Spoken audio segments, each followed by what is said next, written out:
Les deux natures du croyant. Traité édité par Bible et Publications chrétiennes de Valence. Mettons son lien de téléchargement gratuit dans les commentaires de cette vidéo. Le téléchargement se fera à partir du site internet médiathèquechrétienne.fr, site consacré à la réédition numérique gratuite d'ouvrages chrétiens. Un grand remerciement au directeur de Bible et Publications chrétiennes de Valence pour m'avoir accordé l'autorisation de cette lecture en audiobook de ce traité que vous pouvez toujours vous procurer à BPC à Valence. Introduction. Au début, je croyais être sauvé, mais maintenant j'en doute. Je ne suis pas meilleur qu'avant ma conversion. Tel est le langage découragé de bien des personnes qui ont pourtant clairement proclamé leur foi en Jésus-Christ. Un tel état d'âme offre à Satan une belle occasion pour lancer ses flèches enflammées. Éphésiens 6, verset 16. Il suggère que l'on n'est qu'un misérable hypocrite, se trompant soi-même et trompant les autres, et que l'on ferait mieux d'abandonner la partie en se montrant sous son vrai jour, et en avouant qu'on n'a jamais passé par la nouvelle naissance. Nous comprenons quelles angoisses causent de tels assauts. Aussi, nous désirons nous tourner vers l'enseignement biblique pour trouver la réponse à cette question en priant le Seigneur d'accompagner ces lignes de sa bénédiction. Lui seul peut affermir une personne inquiète, la délivrer de ses doutes et placer dans son cœur des accents de louange. Les affirmations de la Bible et nos sentiments.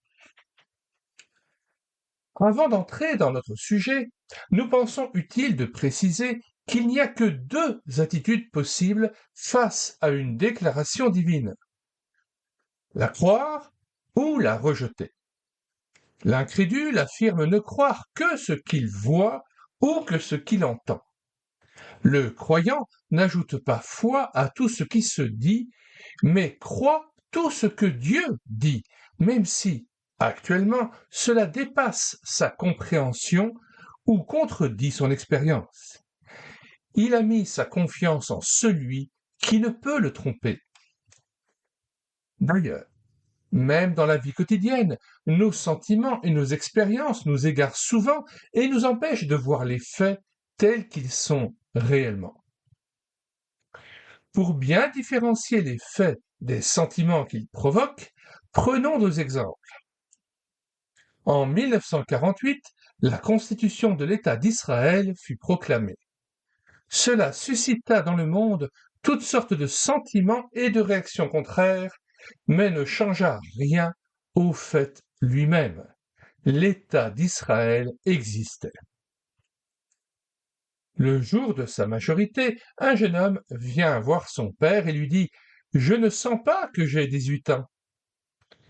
Est-ce que cela change quelque chose au fait? Le livret de famille prouvera l'âge réel du jeune homme et suffira à lui ouvrir tous les droits que lui confère sa majorité.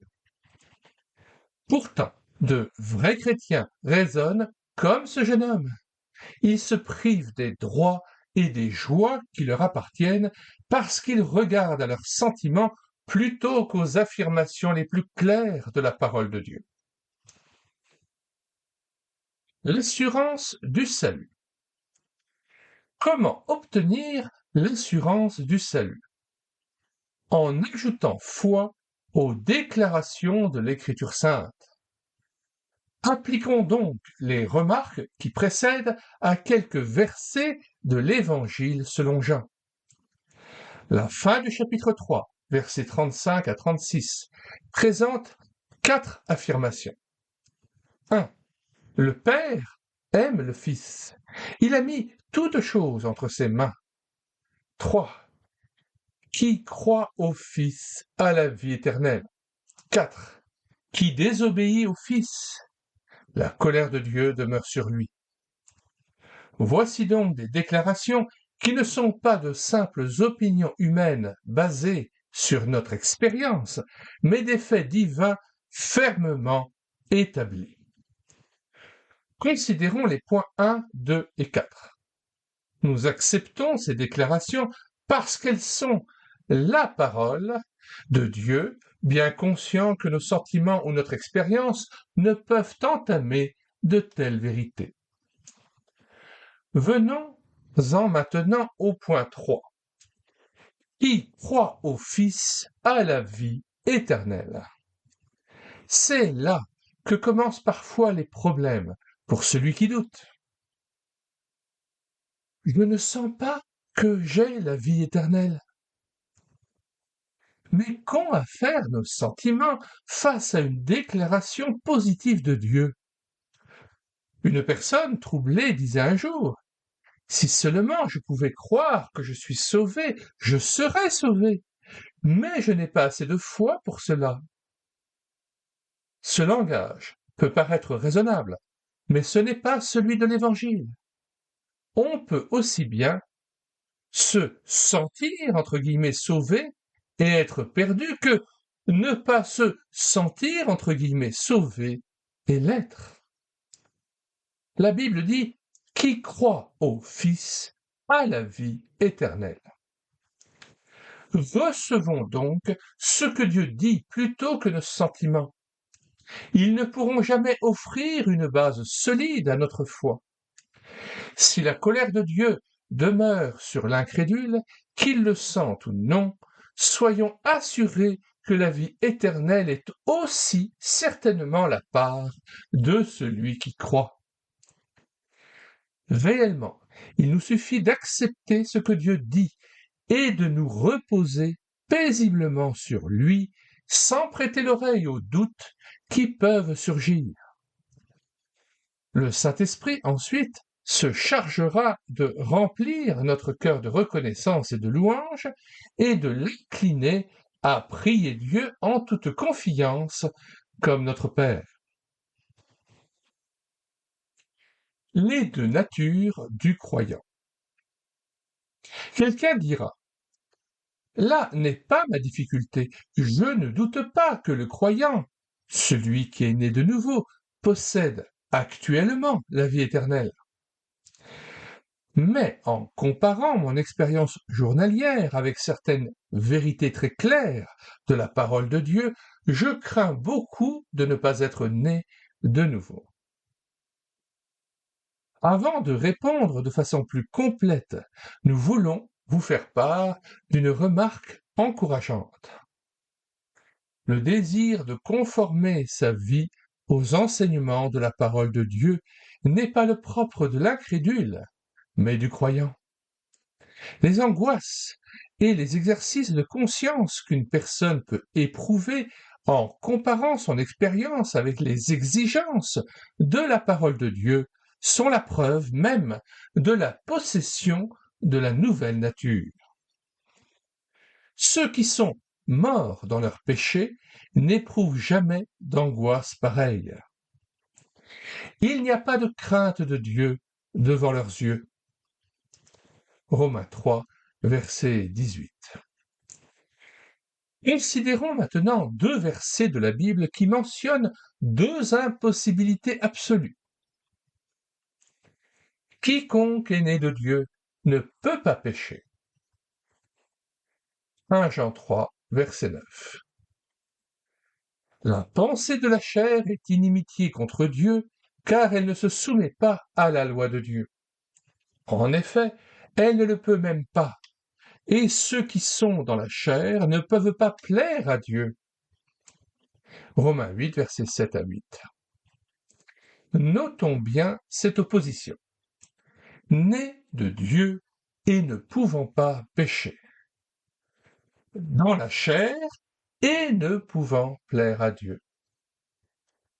À notre naissance, nous recevons une nature mauvaise, si mauvaise qu'il lui est impossible de se soumettre à la sainte loi de Dieu. Elle ne peut pas plaire à Dieu. Le roi David doit confesser « J'ai été enfanté dans l'iniquité et dans le péché, ma mère m'a conçu. Psaume 51, verset 5. Mais lors de notre naissance spirituelle, ou nouvelle naissance, nous recevons par l'opération souveraine de l'Esprit, par le moyen de la parole de Dieu, Jacques 1, 18, une nature entièrement différente, une nature divine, 2 Pierre 1, 4. Une nouvelle vie que l'incroyant ne possède pas, 1 Jean 3, verset 15. Le Seigneur le déclare formellement à Nicodème. Ce qui est né de la chair est chair, et ce qui est né de l'esprit est esprit. Jean 3, verset 6. Remarquons ici que l'Écriture mentionne la chair de deux manières. A. Ce terme est employé pour désigner le corps physique. 1 Timothée 3,16, Colossiens 2,1, etc. B. Il s'applique ailleurs à la nature mauvaise et déchue de tout descendant d'Adam, empoisonné par le péché qui y habite et qui est la source de toutes les mauvaises actions que l'homme commet. Galates 5, verset 17.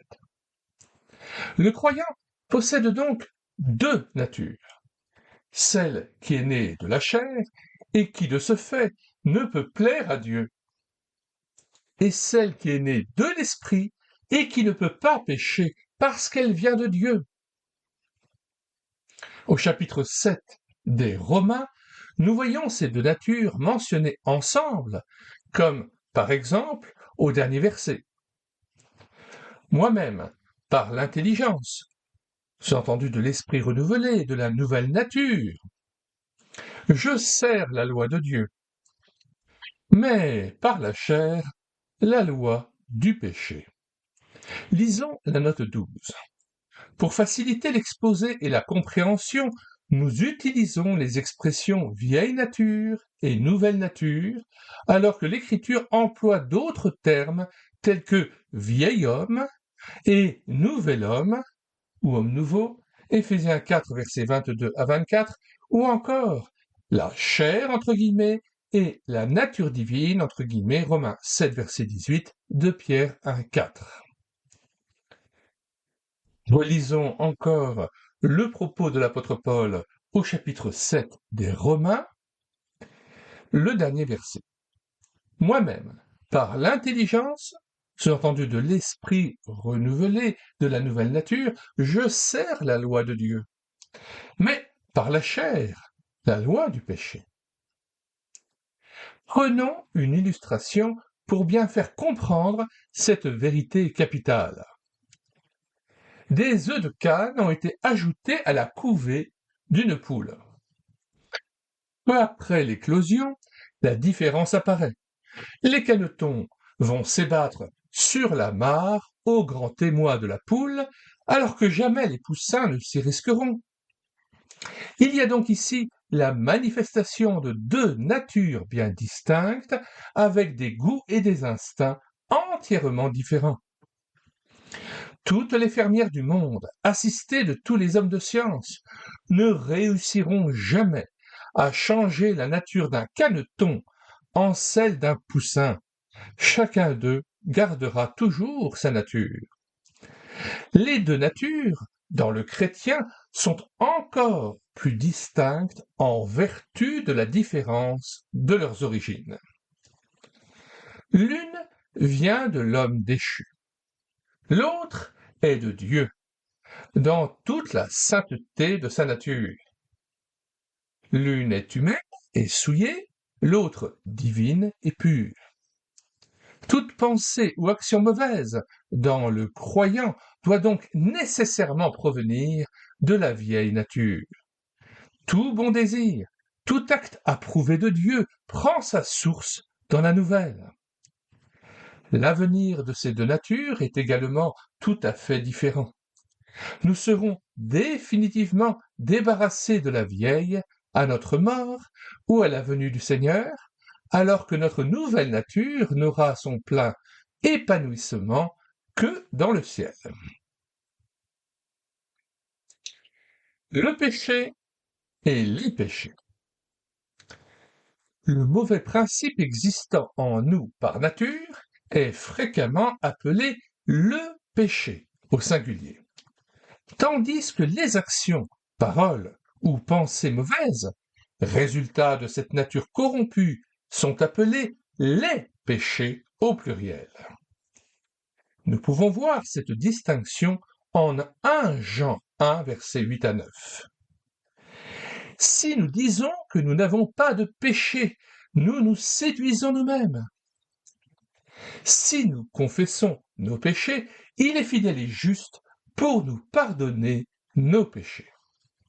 Cette distinction est de toute importance, car si l'Écriture nous enseigne que Dieu pardonne nos actes coupables en vertu du sang de Christ, elle nous montre aussi que Dieu ne pardonne jamais la nature pécheresse, mais la juge et la condamne. Supposons que vous ayez un enfant d'un caractère violent et emporté. Un jour, dans un accès de colère, il jette un objet contre une vitre et la brise. S'étant calmé, il prend conscience du mal qu'il a fait, s'humilie et demande pardon. Certes, vous lui pardonnez volontiers son acte, mais que pensez-vous du caractère emporté qui l'a poussé à cet acte? Vous le condamnez, vous le détestez, vous le feriez disparaître, si vous le pouviez. Le mauvais caractère correspond au péché habitant en nous, tandis que le déploiement de son activité qui a fait briser la vitre correspond au péché au pluriel. L'un est l'arbre, l'autre le fruit porté par cet arbre. Ainsi, bien que Dieu pardonne les péchés du croyant, il ne pardonne jamais le péché. Dans sa justice, il ne peut que le frapper de condamnation. Dieu, ayant envoyé son propre Fils en ressemblance de chair de péché et pour le péché, c'est-à-dire comme sacrifice pour le péché, a condamné le péché dans la chair. Romains 8, verset 3. Peut-on améliorer la vieille nature ou la soumettre à la loi? La vieille nature est-elle améliorée par la nouvelle? Une seule réponse. Rien ne peut améliorer la chair. L'essai a été tenté de toutes les manières. L'homme dans l'innocence a péché. L'homme sous la loi a transgressé les commandements. L'homme a rejeté le Fils de Dieu venu en grâce. La présence de la nature divine dans un croyant n'améliore pas la vieille nature, mais en manifeste la complète perversité. Si vous donnez à un nécessiteux un beau pantalon neuf, croyez-vous que ce dernier embellira l'apparence de sa vieille veste déchirée? Ce sera plutôt le contraire. Il soulignera le contraste entre les deux. Celui qui est né de l'Esprit de Dieu possède des désirs, des goûts, des instincts particuliers à la nouvelle nature. Celle-ci prend plaisir dans la loi de Dieu et se soumet à la direction de sa parole. Mais il découvre aussi qu'il a toujours affaire avec les instincts et les désirs de la vieille nature. Il y a ainsi les choses de la chair et les choses de l'esprit. Romains 8, verset 5. Les goûts et les aspirations de ces deux natures sont en opposition directe les uns aux autres. Ce qui trouble souvent le nouveau converti, c'est qu'il ne peut faire réaliser à la chair ce que la parole de Dieu exige de quelqu'un qui est né de nouveau. En d'autres termes, il essaie d'accomplir ce que Dieu a déclaré être impossible, c'est-à-dire soumettre la chair à sa sainte loi. Voyez Romains 8, versets 7 à 8. Prenons le temps de lire ce passage à partir du verset 5, Romains 8, 5 à 8. Ceux en effet qui vivent selon la chair s'affectionnent aux choses de la chair, tandis que ceux qui vivent selon l'esprit s'affectionnent aux choses de l'esprit. Et l'infection de la chair, c'est la mort, tandis que l'infection de l'esprit, c'est la vie et la paix. Car l'infection de la chair est inimitié contre Dieu parce qu'elle ne se soumet pas à la loi de Dieu et qu'elle ne le peut même pas.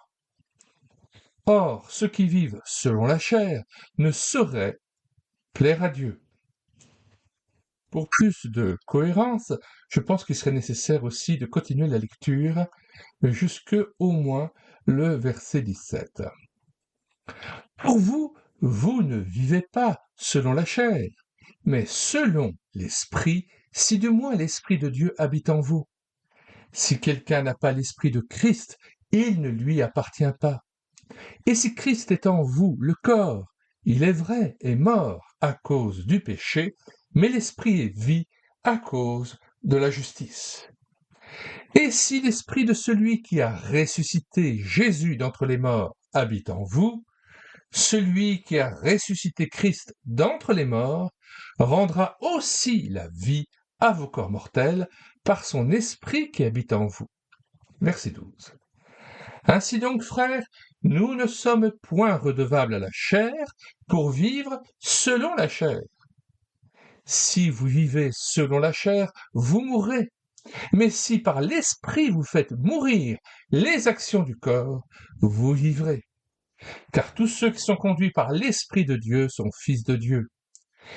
Et vous n'avez point reçu un esprit de servitude pour être encore dans la crainte, mais vous avez reçu un esprit d'adoption par lequel nous crions « Abba », ce qui en araméen veut dire « Père ». L'Esprit lui-même rend témoignage à notre esprit que nous sommes enfants de Dieu. Or, si nous sommes enfants, nous sommes aussi héritiers, héritiers de Dieu et co-héritiers de Christ, si toutefois nous souffrons avec lui, afin d'être glorifiés avec lui. Fin de citation et retour au texte. Nous relisons maintenant le début du paragraphe qui précédait cette lecture de Romains 8. Ce qui trouble souvent le nouveau converti, c'est qu'il ne peut faire réaliser à la chair ce que la parole de Dieu exige de quelqu'un qui est né de nouveau. En d'autres termes, il essaie d'accomplir ce que Dieu a déclaré être impossible, c'est-à-dire soumettre la chair à sa sainte loi. Romains 8, versets 7 à 8. Il découvre que la chair veut penser aux choses de la chair, qu'elle est ennemie de la loi de Dieu et de Dieu lui-même.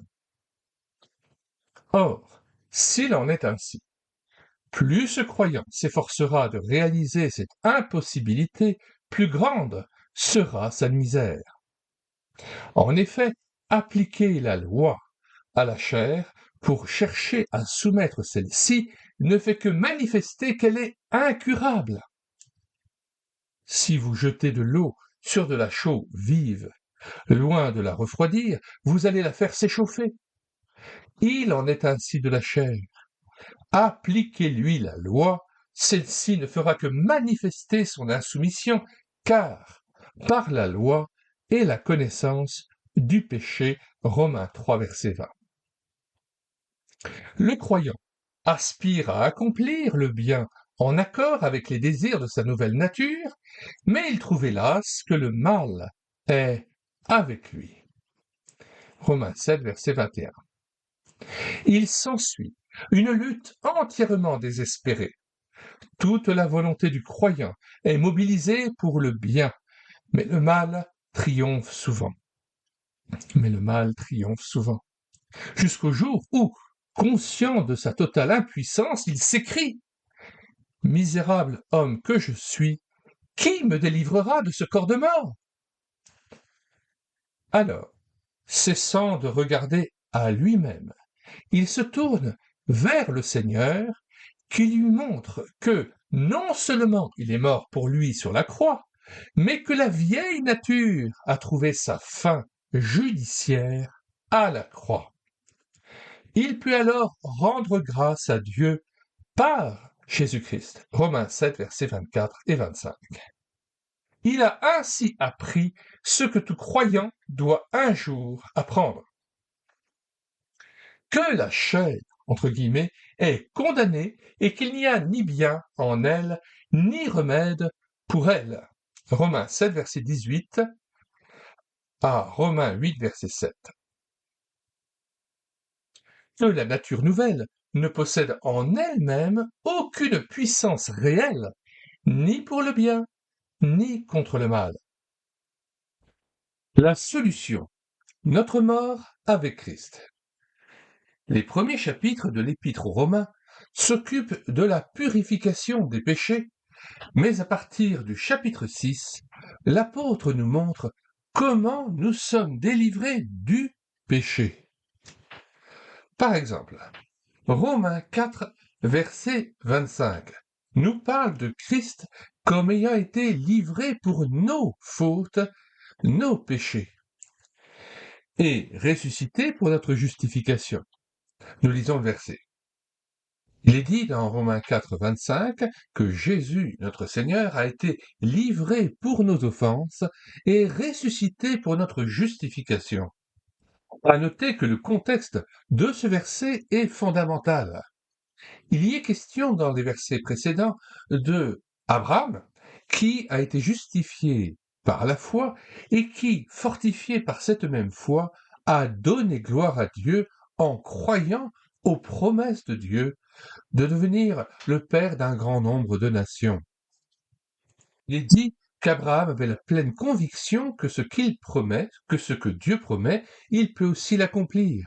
Verset 22 du Romains 4, c'est pourquoi cela lui fut imputé à justice, mais ce n'est pas à cause de lui seul qu'il est écrit que cela lui fut imputé, c'est encore à cause de nous, à qui cela sera imputé, à nous qui croyons en celui qui a ressuscité des morts, Jésus notre Seigneur, et c'est là qu'arrive le verset 25, lequel a été livré pour nos offenses et est ressuscité pour notre justification.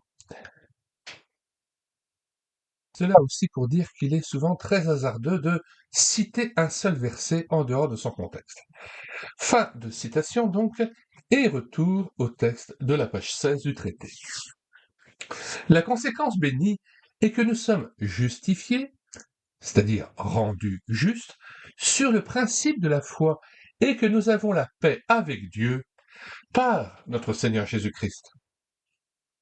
Romains 6, verset 7 traite de la délivrance du péché et nous dit « Celui qui est mort est justifié du péché ».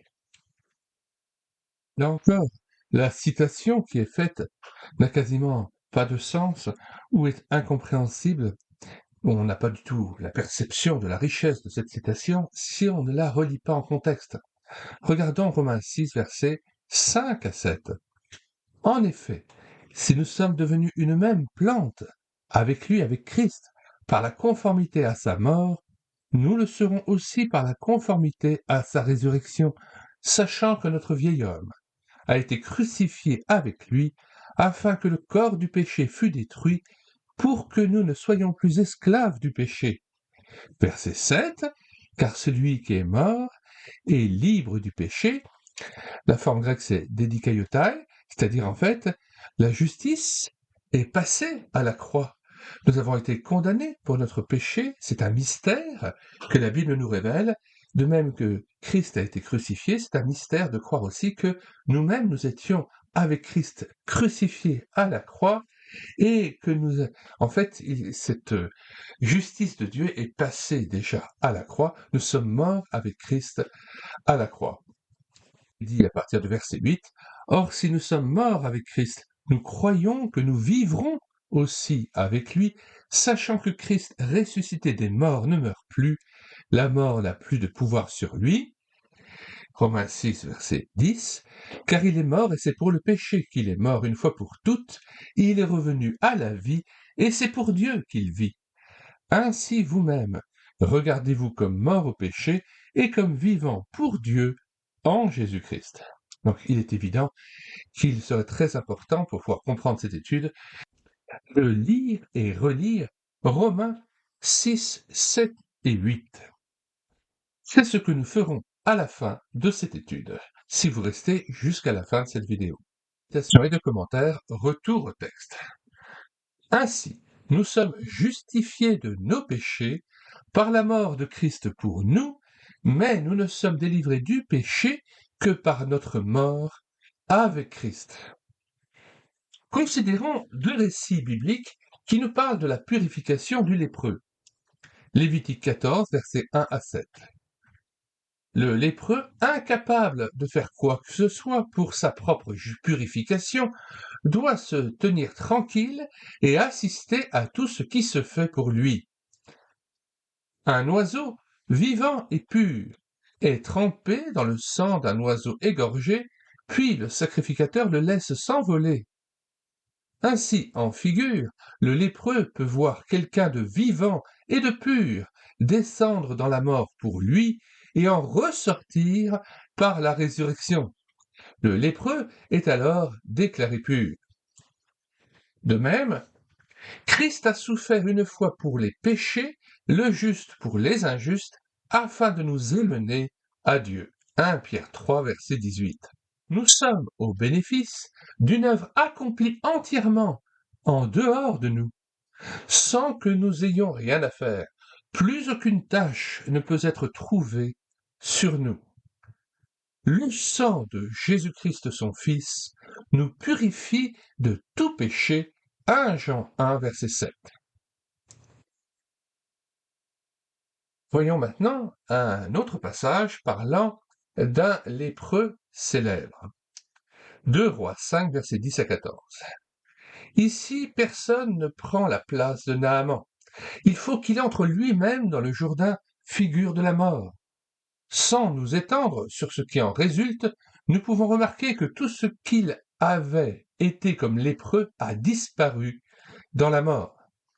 Ainsi, l'Écriture nous enseigne que non seulement Christ est descendu dans la mort pour le croyant, mais que ce dernier, comme Naaman, est entré lui-même dans la mort. Il est mort avec Christ.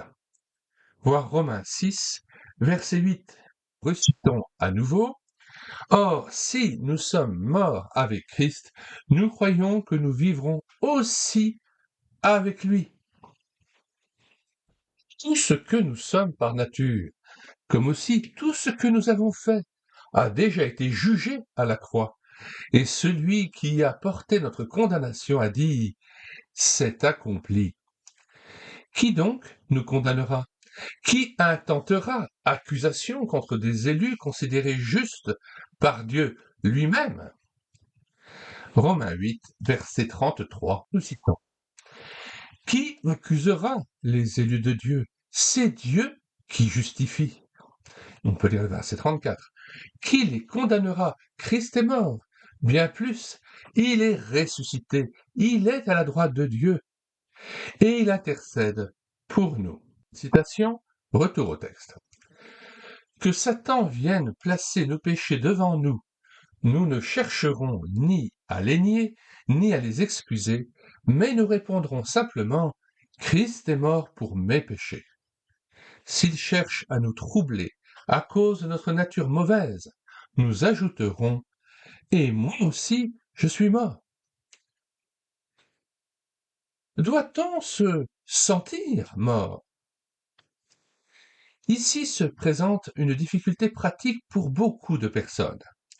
Un croyant priait pour qu'il lui soit donné de sentir qu'il était mort avec Christ. Dieu ne nous demande jamais de sentir que nous sommes morts. Il nous dit de nous considérer comme morts au péché, mais comme vivants à Dieu dans le Christ Jésus. Que nous sommes vivants pour Dieu dans le Christ Jésus. Note 24, Romains 6, verset 11. Citons. À partir du verset 8. Or, si nous sommes morts avec Christ, nous croyons que nous vivrons aussi avec lui, sachant que Christ, ressuscité des morts, ne meurt plus. La mort n'a plus de pouvoir sur lui, car il est mort, et c'est pour le péché qu'il est mort une fois pour toutes. Il est revenu à la vie, et c'est pour Dieu qu'il vit. Verset 11. Ainsi vous-même, regardez-vous comme mort au péché et comme vivant pour Dieu en Jésus-Christ. Fin de citation, retour au texte. Il nous faut croire que nous sommes morts avec Christ simplement parce que Dieu le dit et non parce que nous le sentons, car nous ne le sentirons jamais. Dieu nous dit qu'à ses yeux, il en est ainsi et veut que nous le croyions aussi simplement que nous croyons que Christ est mort pour nos péchés. Dieu compte la mort de notre substitut, Christ, substitut, c'est-à-dire celui qui nous a remplacés, qui a pris notre place à la croix et qui est mort et qui a été frappé pour nos péchés à notre place. Donc Dieu compte la mort de notre substitut, Christ, comme étant la nôtre. Et, par la foi, nous sommes d'accord avec les déclarations de Dieu. Ainsi, notre ancienne condition, en tant que fils du premier Adam, a pris fin devant Dieu à la croix où notre vieil homme a été crucifié avec lui, avec Christ. Romains 6, verset 6. Et maintenant, nous sommes en relation vivante avec le dernier Adam, le Christ ressuscité. Nous appartenons à un autre, à celui qui est ressuscité d'entre les morts. Romains 7, verset 4. Comme croyants, nous avons été introduits dans une position entièrement nouvelle. Celui qui a porté notre condamnation, ayant été fait péché pour nous sur la croix, est maintenant ressuscité d'entre les morts. Dieu nous voit en lui. Nous sommes faits justice de Dieu en Christ. 2 Corinthiens 5, verset 21. Lisons ce verset 21. Celui qui n'a point connu le péché, donc Jésus-Christ, il l'a fait devenir péché pour nous, afin que nous devenions en lui justice de Dieu. Retour au texte. Donc, nous sommes faits justice de Dieu en Christ, et par conséquent, nous sommes pour toujours à l'abri de la condamnation. Romains 8, verset 1 que nous lisons. Il n'y a donc maintenant aucune condamnation pour ceux qui sont en Christ, en Jésus-Christ. Et nous lisons aussi forcément la suite. En effet, la loi de l'esprit de vie en Jésus-Christ m'a affranchi de la loi du péché et de la mort. 8.3.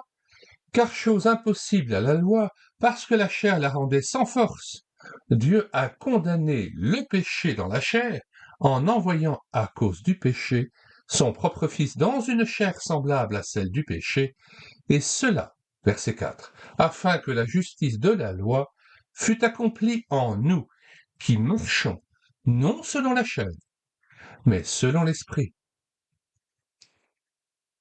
Fin de citation, retour au texte. La vieille nature empêche-t-elle la communion avec Dieu? Prenons un exemple. Un enfant rentre de la forêt et pose sur la table une poignée de baies de belladone. Aussitôt son père les reconnaît, les dénonce comme un poison terrible et ordonne de les jeter. Si le fils fait confiance à son père et considère ces baies comme dangereuses, la seule présence du mauvais fruit n'aura pas occasionné la moindre rupture de communion entre le père et le fils. Mais si le fils, trompé par la belle apparence de ces fruits et refusant d'accepter le jugement de son père, cherche à conserver sa cueillette, il est en désaccord avec son père, la communion est rompue. De plus, s'il persiste à vouloir les goûter, il en portera certainement la conséquence. Lorsque le croyant auquel Dieu a enseigné ces vérités bénies découvre que le péché habite encore en lui et que la vieille nature est aussi mauvaise que jamais, il peut, au lieu de tenter inutilement de l'améliorer, prendre le parti de Dieu contre elle. Il la considère comme un ennemi mortel dont il faut toujours se garder. Il sait que Dieu l'a entièrement condamné à la croix et par conséquent lui-même aussi la condamne entièrement. Il se considère comme mort au péché, mais comme vivant à Dieu dans le Christ Jésus. Romains 6, verset 11. Le croyant est ainsi pleinement d'accord avec Dieu, il peut goûter avec lui une heureuse communion malgré la présence de la vieille nature. Comment Dieu nous voit-il? Dans la chair ou dans l'esprit? Dieu n'attend rien de bon de la chair.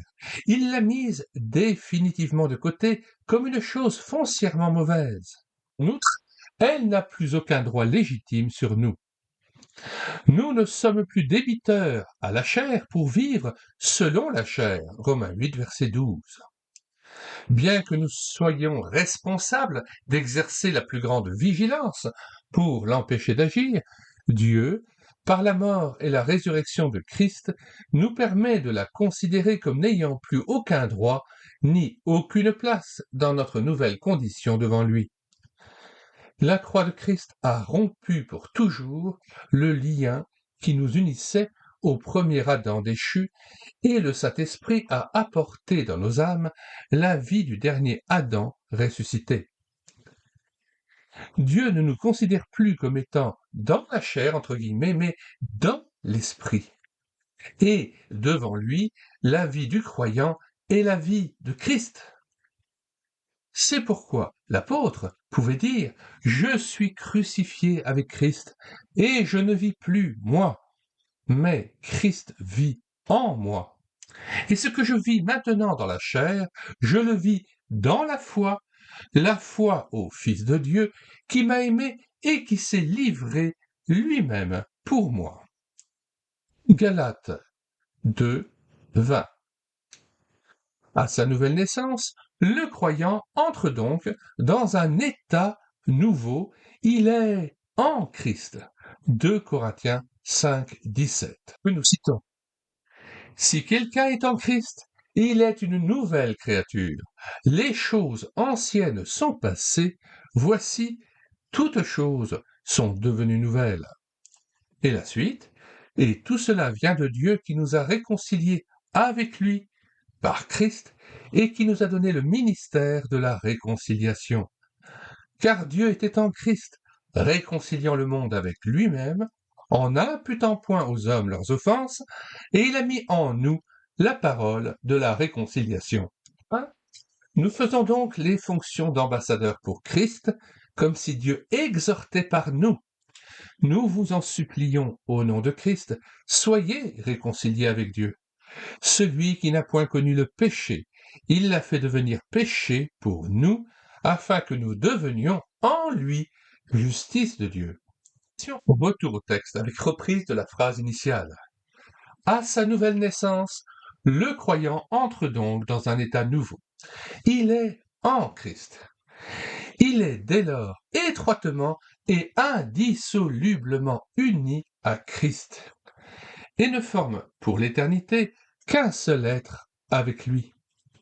Cette union est si totale, si absolue, qu'elle constitue une véritable identification avec lui. Nous nous contenterons de donner quelques références. Le croyant est crucifié, mort et enseveli avec Christ. Romains 6, versets 4 à 8, Galates 2, 20, Colossiens 2, 20. Le croyant est aussi vivifié avec lui, Éphésiens 2, 5. Nous citons, mais dans son contexte élargi, sinon le texte est considérablement appauvri, Éphésiens 2, 4 à 5. Mais Dieu, qui est riche en miséricorde, à cause du grand amour dont il nous a aimés, nous qui étions morts par nos offenses, nous a rendus à la vie avec Christ, c'est par grâce que vous êtes sauvés. Et les versets 6 et 7, il nous a ressuscités ensemble et nous a fait asseoir ensemble dans les lieux célestes en Jésus-Christ, afin de montrer dans les siècles à venir l'infinie richesse de sa grâce par sa bonté envers nous en Jésus-Christ. Le croyant est rendu vivant avec Christ, il est ressuscité avec lui, Colossiens 3, 1, Si donc vous êtes ressuscités avec Christ, cherchez les choses d'en haut, où Christ est assis à la droite de Dieu. Affectionnez-vous aux choses d'en haut, et non à celles qui sont sur la terre, car vous êtes morts, et votre vie est cachée avec Christ en Dieu. Quand Christ, votre vie, paraîtra, alors vous paraîtrez aussi avec lui dans la gloire. Fin de citation, retour au texte. Le croyant est appelé à souffrir avec Christ, Romains 8, verset 17, à hériter, à devenir héritier avec lui, Romains 8, verset 17. Enfin, le croyant est déjà glorifié avec lui, Romains 8, 17 et 30.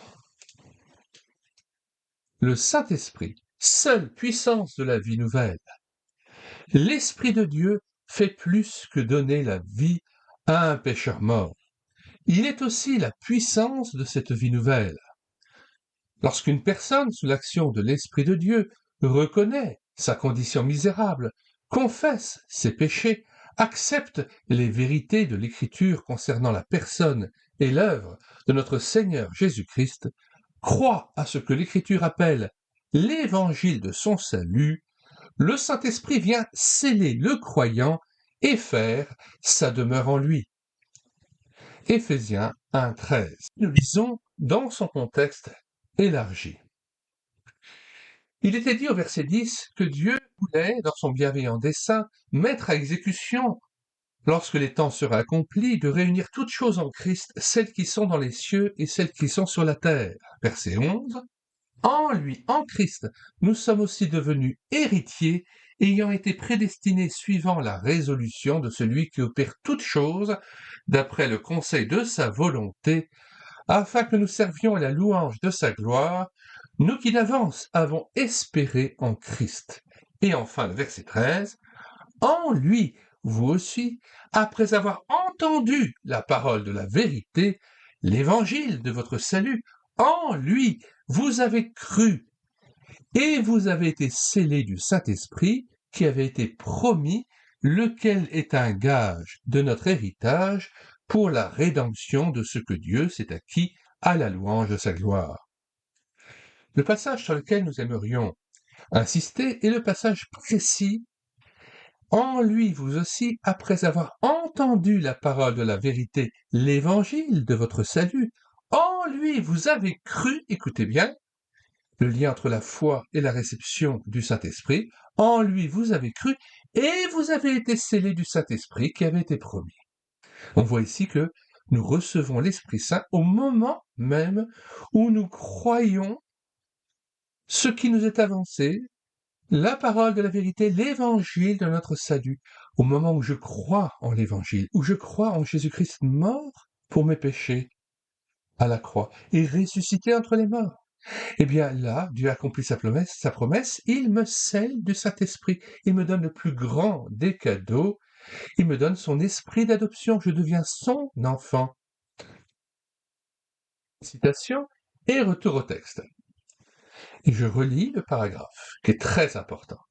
Lorsqu'une personne sous l'action de l'Esprit de Dieu reconnaît sa condition misérable, confesse ses péchés, accepte les vérités de l'Écriture concernant la personne et l'œuvre de notre Seigneur Jésus-Christ, croit à ce que l'Écriture appelle l'évangile de son salut, le Saint-Esprit vient sceller le croyant et faire sa demeure en lui. D'où ce passage d'Éphésiens 1,13. Son corps devient le temple du Saint-Esprit. Il ne s'appartient plus à lui-même, mais il a été racheté, acheté à grand prix. 1 Corinthiens 6, verset 20. Sur les murs d'un hôtel, on pouvait lire la pancarte suivante. Cet établissement sera ouvert de nouveau sous une direction entièrement nouvelle. Cette annonce peut nous faire penser au passage que nous venons de citer. La maison était la même, les fenêtres, les portes, les cheminées, les dépendances n'avaient pas changé, mais elle avait un nouveau propriétaire et de ce fait une direction entièrement nouvelle. Il en est ainsi du croyant. C'est le même individu, avec les mêmes facultés qu'il avait avant sa conversion, Il a peut-être les mêmes occupations, les mêmes conditions de vie, mais il est devenu la propriété personnelle d'un autre. Il appartient à Christ, et comme tel, il est placé maintenant sous une direction entièrement nouvelle. Car le Saint-Esprit demeure dans le corps du chrétien, en fait sa résidence et gouverne d'après des principes célestes. Là réside la force du croyant pour toute activité selon Dieu. C'est sa puissance pour résister à la chair, pour faire mourir les actions du corps. Romains 8, verset 13. Citons en contexte à partir du verset 12 jusqu'à 14. Ainsi donc, frères, nous ne sommes point redevables à la chair pour vivre selon la chair. Si vous vivez selon la chair, vous mourrez. Mais si par l'Esprit vous faites mourir les actions du corps, vous vivrez. Car tous ceux qui sont conduits par l'Esprit de Dieu sont fils de Dieu. Fin de citation, retour au texte. Il nous est dit en Galates 5, verset 17, que la chair convoite contre l'esprit et l'esprit contre la chair. Ils sont opposés l'un à l'autre afin que vous ne fassiez pas ce que vous voudriez. Cette opposition permet ainsi de distinguer entre les désirs de nos deux natures. Le Saint-Esprit en nous est alors la puissance pour nous amener à vivre selon les désirs de notre nouvelle nature. Il est capable de nous faire sortir victorieux de tous nos débats spirituels. Veillons à ne pas attrister celui qui est venu pour nous diriger, le Saint-Esprit de Dieu, par lequel nous avons été scellés pour le jour de la rédemption. Éphésiens 4, verset 30. Notre responsabilité, marcher par l'Esprit. Il est indispensable de comprendre que la puissance du Saint-Esprit en nous n'agit pas indépendamment de notre état moral. Là se trouve notre responsabilité. C'est pour cela que nous sommes appelés à marcher, c'est-à-dire à nous conduire par l'Esprit. Galates 5, verset 16. Je dis donc, marchez selon l'Esprit, et vous n'accomplirez pas les désirs de la chair. Car la chair a des désirs contraires à ceux de l'esprit, et l'esprit en a de contraires à ceux de la chair. Ils sont opposés entre eux, afin que vous ne fassiez point ce que vous voudriez. Si vous êtes conduit par l'esprit, vous n'êtes point sous la loi. Or les œuvres de la chair sont manifestes, ce sont l'impudicité, l'impureté, la dissolution, l'idolâtrie, la magie, les inimitiés, les querelles, les jalousies, les animosités, les disputes, les divisions, les sectes, l'envie, l'ivrognerie, les excès de table et les choses semblables. Je vous dis d'avance, comme je l'ai déjà dit, que ceux qui commettent de telles choses n'hériteront point le royaume de Dieu. Verset 22 de Galates, chapitre 5. Mais le fruit de l'esprit, c'est l'amour, la joie, la paix, la patience, la bonté, la bénignité, la fidélité, la douceur, la tempérance. La loi n'est pas contre ces choses. Ceux qui sont à Jésus-Christ ont crucifié la chair avec ses passions et ses désirs. Petite précision, la bénignité, c'est la qualité d'une personne bienveillante et douce. Le synonyme, tout simplement, c'est la bonté. Fin de citation, retour au texte et relecture du début du paragraphe. Il est indispensable de comprendre que la puissance du Saint-Esprit en nous n'agit pas indépendamment de notre état moral. Là se trouve notre responsabilité. C'est pour cela que nous sommes appelés à marcher, c'est-à-dire à nous conduire par l'Esprit. Une même puissance est disponible pour tous, mais chaque croyant ne la laisse pas agir en lui de la même manière. Nous devons faire des progrès dans notre vie chrétienne et notre marche ou notre comportement, par l'Esprit entre guillemets, devrait devenir évidente à tous. Je répète, nous devons faire des progrès dans notre vie chrétienne et notre marche, c'est-à-dire notre comportement, par l'Esprit entre guillemets, devrait devenir évidente à tous. Voici quelques autres exhortations de la parole pour une vie pratique à la gloire du Seigneur. Marchez comme des enfants de lumière. Note 43, Éphésiens 5, verset 8. En fuyant tout ce qui est obscur, le mensonge, l'hypocrisie, la malice, et en s'ouvrant à la lumière de Dieu dans sa parole. Nos fautes sont ainsi dévoilées, jugées, confessées, et le sang de Jésus-Christ nous purifie de tout péché. 1 Jean 1, verset 7.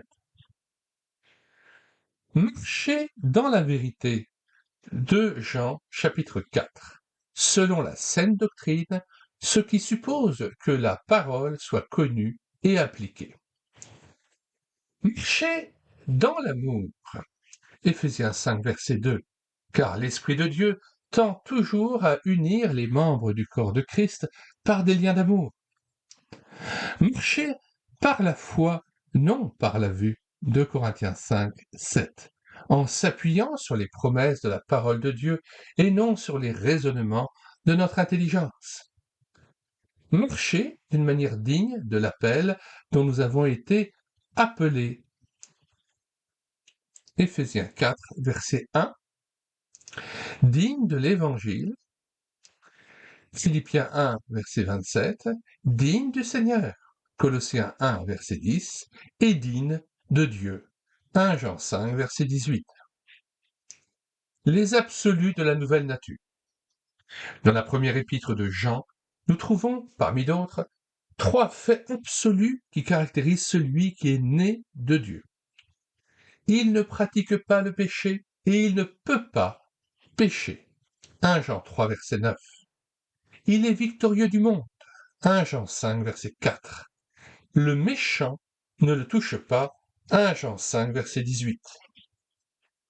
Pourtant, pour être honnête, nous devons confesser que ces qualités ne caractérisent pas toujours les croyants. Comment faut-il donc comprendre ces versets?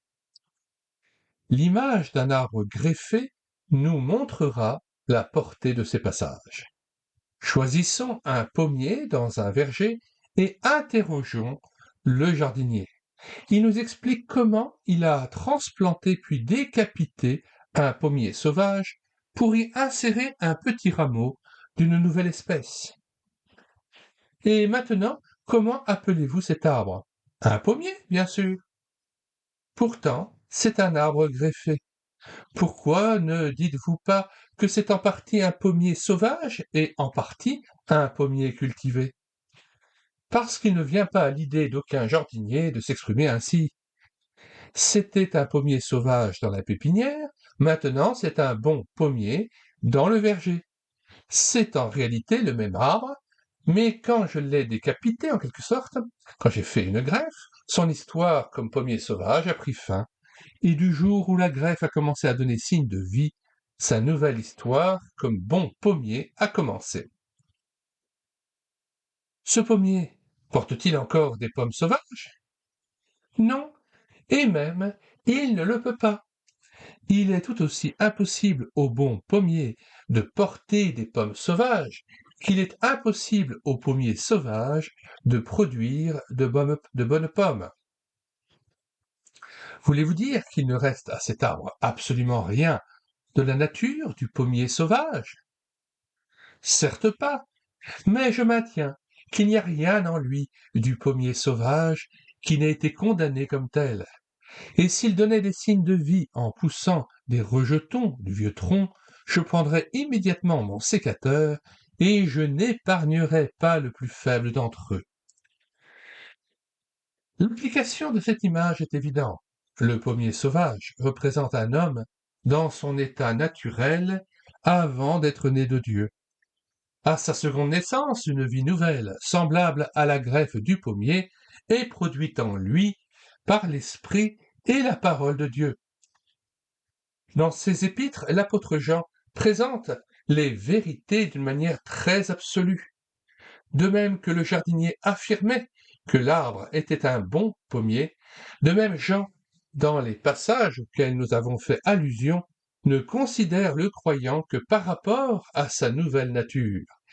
Il lui est aussi impossible de pécher que de faire porter des fruits sauvages à un pommier greffé. Comment une nature divine pourrait-elle pécher? Toutefois, l'apôtre ne passe pas sous silence l'existence de la mauvaise nature dans le croyant. Dans le chapitre 2, il nous dit « Je vous écris cela afin que vous ne péchiez pas, et si quelqu'un a péché, nous avons un avocat auprès du Père, Jésus-Christ le juste. » Verset 1. Nous trouvons le même enseignement dans les épîtres de Paul. Bien qu'il y ait effectivement deux natures distinctes dans le croyant, Dieu considère que notre vieille condition de pommier sauvage a pris fin judiciairement à la croix.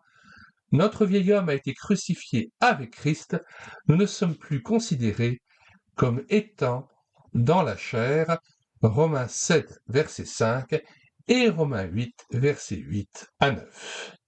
Romains 7, verset 5 dans son contexte élargi, Romains 7, verset 4 à 6.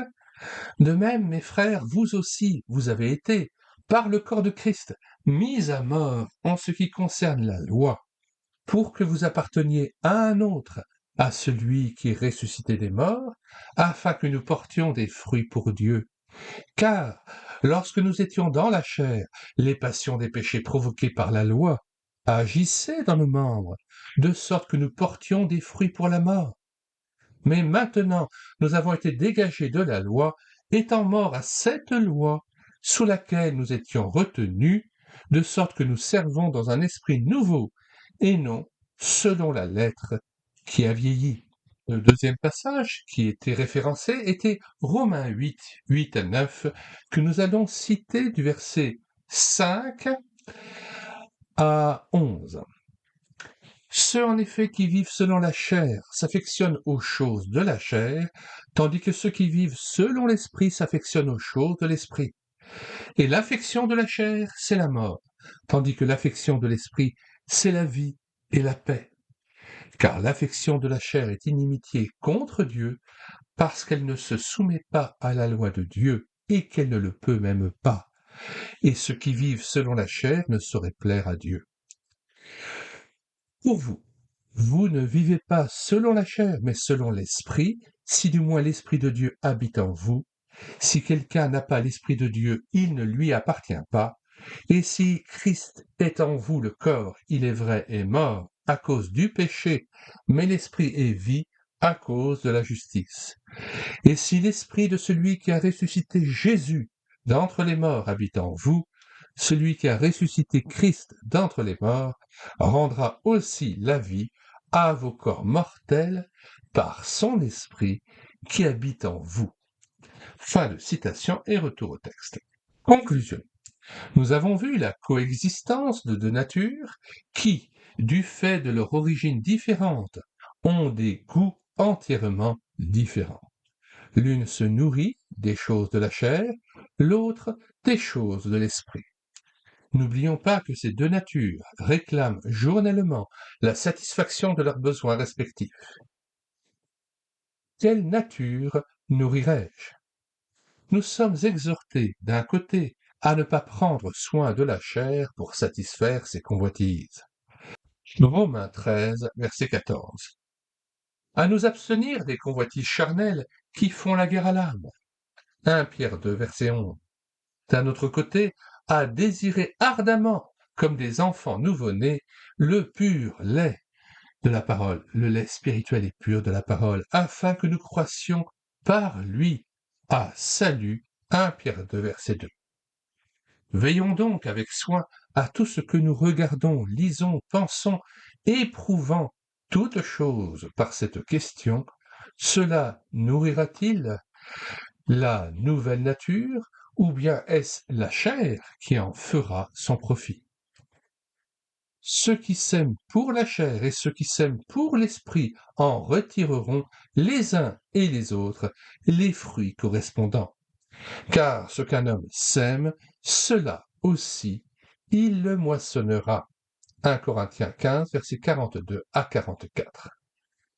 Puissions-nous avoir une conscience toujours plus délicate et une défiance toujours plus grande de notre vieille nature. Bientôt, nous verrons le Seigneur comme il est, et nous lui serons rendus semblables. Seule notre nature divine subsistera durant l'éternité dans un corps glorieux. 1 Corinthiens 15, versets 42 à 44. Donc ce passage. Ainsi en est-il de la résurrection des morts. Le corps est semé corruptible, il ressuscite incorruptible. Il est semé méprisable, il ressuscite glorieux. Il est semé infirme, il ressuscite plein de force. Il est semé corps animal, il ressuscite corps spirituel. S'il y a un corps animal, il y a aussi un corps spirituel. Et nous lisons la suite. C'est pourquoi il est écrit: le premier homme, Adam, devint une âme vivante, le dernier Adam est devenu un esprit vivifiant. Mais ce qui est spirituel n'est pas le premier, c'est ce qui est animal, ce qui est spirituel vient ensuite. Le premier homme tiré de la terre est terrestre, le second homme est dans le ciel et du ciel. Tel est le terrestre, tels sont aussi les terrestres, et tel est le céleste, tels sont aussi les célestes. Et de même que nous avons porté l'image du terrestre, nous porterons aussi l'image du céleste. Retour au texte. Ayant cette espérance, cherchons à vivre dès maintenant selon cette nature, en nous purifiant de tout mal. 1 Jean 3, verset 3, que nous ne pouvons citer que dans son contexte à partir du verset 2. Bien-aimés, nous sommes maintenant enfants de Dieu, et ce que nous serons n'a pas encore été manifesté. Mais nous savons que, lorsque cela sera manifesté, nous serons semblables à lui, parce que nous le verrons tel qu'il est. Quiconque a cette espérance en lui se purifie comme lui-même est pur. Fin de citation, retour au texte. Que le Seigneur soit de plus en plus notre nourriture journalière et que sa parole fasse nos délices. Ô Dieu, tu es mon Dieu, je te cherche au point du jour, mon âme a soif de toi. Psaume 63, verset 1. J'ai de la joie en ta parole, comme un homme qui trouve un grand butin. Psaume 119, verset 162. Nous lisons maintenant l'Épître aux Romains des chapitres 5 à 8. Étant donc justifiés par la foi, nous avons la paix avec Dieu par notre Seigneur Jésus-Christ, en qui nous devons d'avoir eu par la foi, ou par qui nous devons d'avoir eu par la foi accès à cette grâce dans laquelle nous demeurons fermes, et nous nous glorifions dans l'espérance de la gloire de Dieu. Bien plus, nous nous glorifions même des afflictions, sachant que l'affliction produit la persévérance la victoire dans l'épreuve, et cette victoire l'espérance. Or, l'espérance ne trompe point, parce que l'amour de Dieu est répandu dans nos cœurs par le Saint-Esprit qui nous a été donné. Car, lorsque nous étions encore sans force, Christ, au temps marqué, est mort pour des impies. À peine mourrait-on pour un juste. Quelqu'un peut-être mourrait-il pour un homme de bien. Mais Dieu prouve son amour envers nous, en ce que, lorsque nous étions encore des pécheurs, Christ est mort pour nous. À plus forte raison donc, maintenant que nous sommes justifiés par son sang, serons-nous sauvés par lui de la colère. Car si, lorsque nous étions ennemis, nous avons été réconciliés avec Dieu par la mort de son Fils, à plus forte raison, étant réconciliés, serons-nous sauvés par sa vie. Et non seulement cela, mais encore nous nous glorifions en Dieu par notre Seigneur Jésus-Christ, par qui maintenant nous avons obtenu la réconciliation. C'est pourquoi, comme par un seul homme le péché est entré dans le monde, et par le péché la mort, et qu'ainsi la mort s'est étendue sur tous les hommes, parce que tous ont péché. Car jusqu'à la loi, le péché était dans le monde. Or, le péché n'est pas imputé quand il n'y a point de loi. Cependant, la mort a régné depuis Adam jusqu'à Moïse, même sur ceux qui n'avaient pas péché par une transgression semblable à celle d'Adam, lequel est la figure de celui qui devait venir. Mais il n'en est pas du don gratuit comme de l'offense, car si par l'offense d'un seul, il en est beaucoup qui sont morts, à plus forte raison la grâce de Dieu et le don de la grâce venant d'un seul homme, Jésus-Christ, ont-ils été abondamment répandus sur beaucoup. Et il n'en est pas du don comme de ce qui est arrivé par un seul qui a péché. Car c'est après une seule offense que le jugement est devenu condamnation, tandis que le don gratuit devient justification après plusieurs offenses. Si par l'offense d'un seul la mort a régné par lui seul, à plus forte raison, ceux qui reçoivent l'abondance de la grâce et du don de la justice régneront-ils dans la vie par Jésus-Christ, lui seul. Ainsi donc, comme par une seule offense, la condamnation a atteint tous les hommes, de même par un seul acte de justice, la justification qui donne la vie s'étend à tous les hommes. Car, comme par la désobéissance d'un seul homme beaucoup ont été rendus pécheurs, de même, par l'obéissance d'un seul, beaucoup seront rendus justes. Or, la loi est intervenue pour que l'offense abondât. Mais, là où le péché a abondé, la grâce a surabondé, afin que, comme le péché a régné par la mort, ainsi la grâce régna par la justice pour la vie éternelle, par Jésus-Christ, notre Seigneur. Chapitre 6. Romains 6. Que dirons-nous donc? Demeurerions-nous dans le péché afin que la grâce abonde? Loin de là. Nous qui sommes morts au péché, comment vivrions-nous encore dans le péché? Ignorez-vous que nous tous qui avons été baptisés en Jésus-Christ, c'est en sa mort que nous avons été baptisés? Nous avons donc été ensevelis avec lui par le baptême en sa mort, afin que, comme Christ est ressuscité des morts par la gloire du Père, de même nous aussi, nous marchions en nouveauté de vie. En effet, si nous sommes devenus une même plante avec lui par la conformité à sa mort, nous le serons aussi par la conformité à sa résurrection. Sachant que notre vieil homme a été crucifié avec lui, afin que le corps du péché fût détruit, pour que nous ne soyons plus esclaves du péché. Car celui qui est mort est libre du péché. Or, si nous sommes morts avec Christ, nous croyons que nous vivrons aussi avec lui, sachant que Christ, ressuscité des morts, ne meurt plus. La mort n'a plus de pouvoir sur lui. Car il est mort, et c'est pour le péché qu'il est mort, une fois pour toutes. Il est revenu à la vie, et c'est pour Dieu qu'il vit. Ainsi vous-même, regardez-vous comme mort au péché et comme vivant pour Dieu en Jésus-Christ. Que le péché ne règne donc point dans votre corps mortel, et n'obéissez pas à ses convoitises.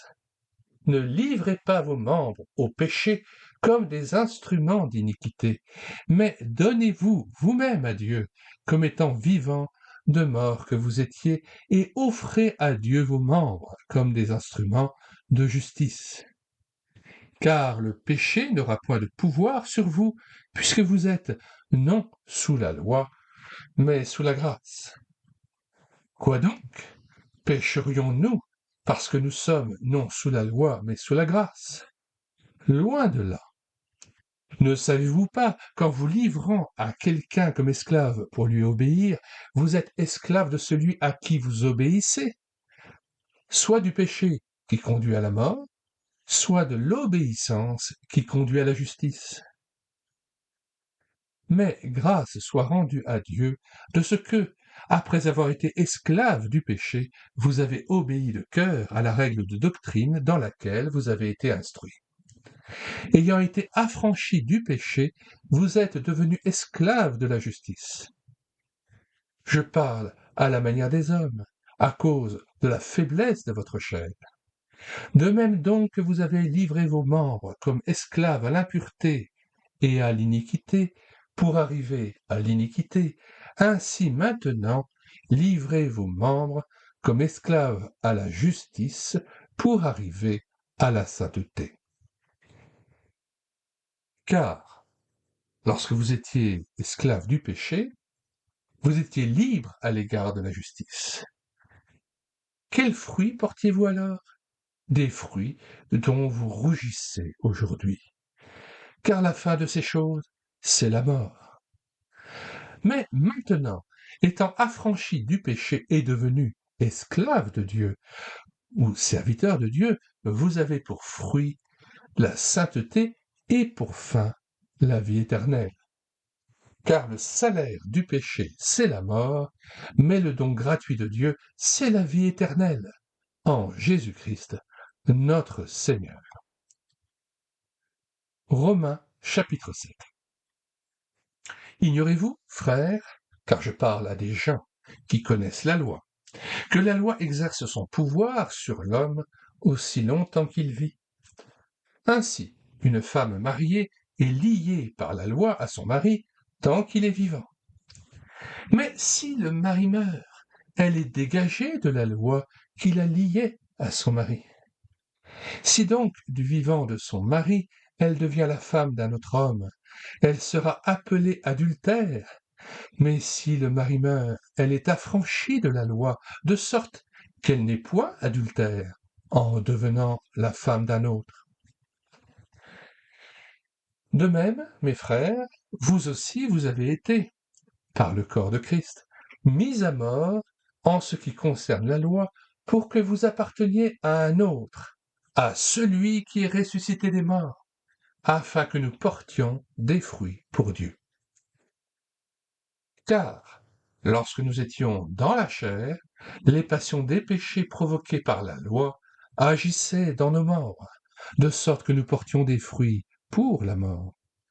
Mais maintenant, nous avons été dégagés de la loi, étant morts à cette loi sous laquelle nous étions retenus, de sorte que nous servons dans un esprit nouveau et non selon la lettre qui a vieilli. Que dirons-nous donc? La loi est-elle péché? Loin de là. Mais je n'ai connu le péché que par la loi, car je n'aurais pas connu la convoitise si la loi n'eût dit « tu ne convoiteras point ». Et le péché, saisissant l'occasion, produisit en moi, par le commandement, toutes sortes de convoitises, car sans loi, le péché est mort. Pour moi, étant autrefois sans loi, je vivais. Mais quand le commandement vint, le péché reprit vie, et moi, je mourus. Ainsi, le commandement qui conduit à la vie se trouva, pour moi, conduire à la mort. Car le péché, saisissant l'occasion, me séduisit par le commandement et par lui me fit mourir. La loi donc est sainte, et le commandement est saint, juste et bon. Ce qui est bon a-t-il donc été pour moi une cause de mort? Loin de là. Mais c'est le péché, afin qu'il se manifestât comme péché en me donnant la mort par ce qui est bon, et que par le commandement il devint condamnable au plus haut point. Nous savons en effet que la loi est spirituelle, mais moi je suis charnel, vendu au péché. Car je ne sais pas ce que je fais, je ne fais point ce que je veux, et je fais ce que je hais. Or, si je fais ce que je ne veux pas, je reconnais par là que la loi est bonne. Et maintenant, ce n'est plus moi qui le fais, mais c'est le péché qui habite en moi. Ce qui est bon, je le sais, n'habite pas en moi, c'est-à-dire dans ma chair. J'ai la volonté, mais non le pouvoir de faire le bien. Car je ne fais pas le bien que je veux, et je fais le mal que je ne veux pas. Et si je fais ce que je ne veux pas, ce n'est pas moi qui le fais, c'est le péché qui habite en moi. Je trouve donc en moi cette loi. Quand je veux faire le bien, le mal est attaché à moi, car je prends plaisir à la loi de Dieu, selon l'homme intérieur, mais je vois dans mes membres une autre loi qui lutte contre la loi de mon entendement et qui me rend captif de la loi du péché qui est dans mes membres. Misérable que je suis, qui me délivrera du corps de cette mort? Grâce soit rendue à Dieu par Jésus-Christ, notre Seigneur. Ainsi donc, moi-même, je suis par l'entendement esclave de la loi de Dieu, et je suis par la chair esclave de la loi du péché. Romains chapitre 8. Il n'y a donc maintenant aucune condamnation pour ceux qui sont en Jésus-Christ. En effet, la loi de l'esprit de vie en Jésus-Christ m'a affranchi de la loi du péché et de la mort. Car, chose impossible à la loi, parce que la chair la rendait sans force, Dieu a condamné le péché dans la chair en envoyant, à cause du péché, son propre Fils dans une chair semblable à celle du péché, et cela afin que la justice de la loi fût accomplie en nous qui marchons non selon la chair, mais selon l'Esprit. Ceux, en effet, qui vivent selon la chair s'affectionnent aux choses de la chair, tandis que ceux qui vivent selon l'Esprit s'affectionnent aux choses de l'Esprit. Et l'affection de la chair, c'est la mort, tandis que l'affection de l'Esprit, c'est la vie et la paix. Car l'affection de la chair est inimitié contre Dieu, parce qu'elle ne se soumet pas à la loi de Dieu et qu'elle ne le peut même pas. Or, ceux qui vivent selon la chair ne sauraient plaire à Dieu. Pour vous, vous ne vivez pas selon la chair, mais selon l'Esprit. Si du moins l'Esprit de Dieu habite en vous, si quelqu'un n'a pas l'Esprit de Christ, il ne lui appartient pas. Et si Christ est en vous, le corps, il est vrai, est mort à cause du péché, mais l'Esprit est vie à cause de la justice. Et si l'Esprit de celui qui a ressuscité Jésus d'entre les morts habite en vous, celui qui a ressuscité Christ d'entre les morts rendra aussi la vie à vos corps mortels par son Esprit qui habite en vous. Ainsi donc, frères, nous ne sommes point redevables à la chair pour vivre selon la chair. Si vous vivez selon la chair, vous mourrez. Mais si par l'Esprit vous faites mourir les actions du corps, vous vivrez. Car tous ceux qui sont conduits par l'Esprit de Dieu sont fils de Dieu.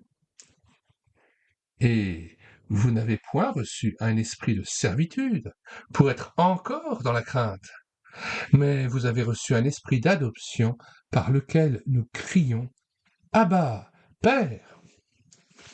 L'Esprit lui-même rend témoignage à notre esprit que nous sommes enfants de Dieu.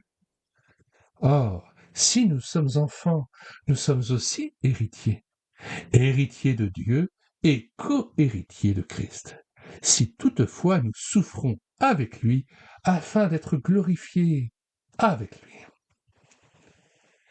J'estime que les souffrances du temps présent ne sauraient être comparées à la gloire à venir qui sera révélée pour nous. Aussi la création attend-elle avec un ardent désir la révélation des fils de Dieu. Car la création a été soumise à la vanité, non de son gré, mais à cause de celui qui l'y a soumise, avec l'espérance qu'elle aussi sera affranchie de la servitude de la corruption, pour avoir part à la liberté de la gloire des enfants de Dieu. Or, nous savons que, jusqu'à ce jour, la création tout entière soupire et souffre les douleurs de l'enfantement. Et ce n'est pas elle seulement, mais nous aussi, nous avons les prémices de l'Esprit, nous aussi, nous soupirons en nous-mêmes, en attendant l'adoption, la rédemption de notre corps. Car c'est en espérance que nous sommes sauvés. Or, l'espérance qu'on voit n'est plus espérance. Ce qu'on voit, peut-on l'espérer encore? Mais si nous espérons ce que nous ne voyons pas, nous l'attendons avec persévérance. De même aussi, l'Esprit nous aide dans notre faiblesse, car nous ne savons pas ce qu'il nous convient de demander dans nos prières. Mais l'Esprit lui-même intercède par des soupirs inexprimables. Et celui qui sonde les cœurs connaît quelle est la pensée de l'Esprit, parce que c'est selon Dieu qu'il intercède en faveur des saints. Nous savons du reste que toute chose concourt au bien de ceux qui aiment Dieu, de ceux qui sont appelés selon son dessein. Car ceux qu'il a connus d'avance, il les a aussi prédestinés à être semblables à l'image de son Fils, afin que son Fils fût le premier-né entre plusieurs frères. Et ceux qu'il a prédestinés, il les a aussi appelés. Et ceux qu'il a appelés, il les a aussi justifiés. Et ceux qu'il a justifiés, il les a aussi glorifiés. Que dirons-nous donc à l'égard de ces choses? Si Dieu est pour nous, qui sera contre nous? Lui qui n'a point épargné son propre Fils, mais qui l'a livré pour nous tous, comment ne nous donnera-t-il pas aussi toutes choses avec lui? Qui accusera les élus de Dieu? C'est Dieu qui justifie. Qui les condamnera? Christ est mort. Bien plus, il est ressuscité, il est à la droite de Dieu. Et il intercède pour nous. Qui nous séparera de l'amour de Christ? Sera-ce la tribulation, ou l'angoisse, ou la persécution, ou la faim, ou la nudité, ou le péril, ou l'épée? Selon qu'il est écrit, c'est à cause de toi qu'on nous met à mort tout le jour, qu'on nous regarde comme des brebis destinées à la boucherie. Mais, dans toutes ces choses, nous sommes plus que vainqueurs par celui qui nous a aimés.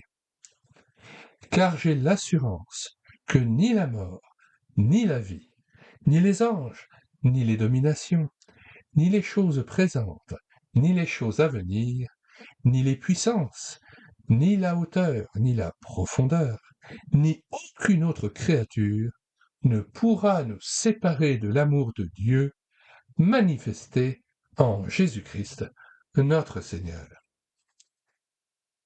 Nous mettons donc dans les commentaires de cette vidéo non seulement le lien de téléchargement gratuit de cette brochure intitulée « Les deux natures du croyant », mais aussi le lien de téléchargement d'autres ouvrages ou le lien vers d'autres playlists d'ouvrages que nous vous proposons en téléchargement gratuit sur notre site internet médiathèquechrétienne.fr, site destiné à la réédition numérique gratuite des ouvrages chrétiens épuisés et non réédités, ouvrages que nous avons réédités numériquement et que nous vous proposons gratuitement.